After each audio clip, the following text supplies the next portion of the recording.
But today I wanted to talk to you about, I think my topic is questions that the dealership doesn't want you to ask when you go to a dealership. I've been in this great automobile space for 26 years, almost 27 years. I work at a local dealership in Waterford, Michigan. It is a family-owned store. First started here in 2010. I work at the Chevy store, but we have a Buick GMC store. I sell new Chevy, Buick, GMC. We also have a Ford store also too.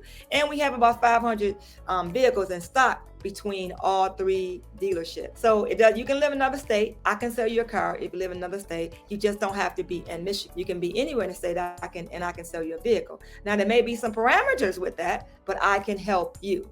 But today I want to talk to you about questions that dealerships really don't want you to ask, right? So what I'm doing is I just want to share some information. So hope you guys get your pen and your paper ready and take some notes, because I got news you can use. When you go to a dealership, sometimes salespeople have a problem with you asking for the vehicle history report. You might want to make sure you got your pen and paper. You write that down. It's called the vehicle history report. Vehicle history report. Honestly, we call it the Carfax. Some dealerships might not even have the Carfax. It might be called something else, another name. But if you just say, you know what, can I get the vehicle history report? It has on there how many owners. So if you're buying that used car, if you're buying a used car and if it had 2 or 3 owners, it'll tell you on the top of it. It'll tell you what the first person bought the car. It'll tell you if when they got the oil change, if they're getting a service at a dealership, or place reports to the Carfax or the vehicle history report, or if there's an accident in a car. It should also be posted. It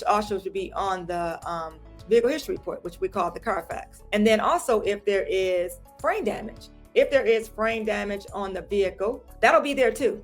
And a lot of times the vehicle had frame damage, and it's on the Carfax or the vehicle history report, but it's very important that you know how to read it. It's really, honestly, if you think about it, it's like writing your ABCs. The only thing you have to do is read it. But remember, individuals like myself and individuals that are out in the world sharing content, they can always help you. Were you telling the car dealerships you have your own financing? Will they be less willing to negotiate? You said, we're telling the car dealership, no, they won't be necessarily, no. So telling the car dealership you have your own financing, will they be less willing? No, you don't have to. They won't be less willing to negotiate. In some instances, Tony, you can actually say, you know what? I'm looking for that out the door price. We call it OTD, out the door price. Ask for the out the door price. And then they should be able to give you a breakdown of your sales price, your tax, if they have a dock fee, and any other fees that you're charging you. Just ask them for the out the door. Now, the reason dealers want you to finance, because we want to be able to sell you other things. We want to sell you warranty. We want to sell you gap. We want to sell you all these other things. But it's not like you can't purchase those things from us and you have your own finance. It's just, it has to be explained to you. Remember, it has to be explained to you. When you go somewhere else and you bring your own financing in or check into the dealership, that means that the finance manager has to break down what you're buying, because that particular finance company or your bank, they're gonna look at an itemized list, which is a purchase order. If you're getting your financing from a credit union, and which means you're getting outside financing, they're going to want a purchase order, which we call a buyer's order. Same thing. They're going to want the breakdown of everything that you're going to be charged. So you just have to tell them, I need out the door price, OTD, out the door price. In some cases, yeah, but that's all about negotiation. It's all about negotiation. How bad do you want to sell a car, right? Understand, we're not going to give you our best price in the beginning. My name is Regina, the Queen of Car Loans. I specialize with customers that got bad credit, bruised credit, same thing, or the credit I call it in the toilet. Again, I did a video a couple days ago, and it was said at the top, if your credit is in the toilet, this is what you need to do. And I'm going to speak on that for a minute. If your credit is in the toilet, money down is the key.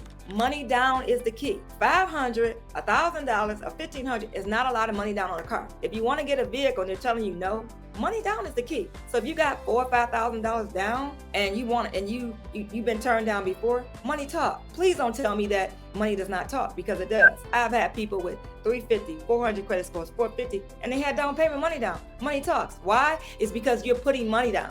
You're putting something, you're bringing something to the table besides your credit. And your credit's already in the toilet, so you're not bringing your credit to the table. You're bringing your bad credit to the table. Number one, besides asking for the Carfax, ask for the cash price. Ask what the sales price is. Don't be afraid to do that. But I find a lot of people right now, if they're coming in with they're asking for out the door price. They want a cash price. They want an out the door price. They got their own finance. I know they're coming in with a check. Now you want to find out is that Can I write a personal check for this vehicle? Now, personal check is your check, not your daddy's, not your brother's, not your friend, not your husband, not your wife. A personal check is your check. One of you that's going to have your driver's license, your ID, and your check, and not a starter check. It's going to be a check from you. That's a personal check.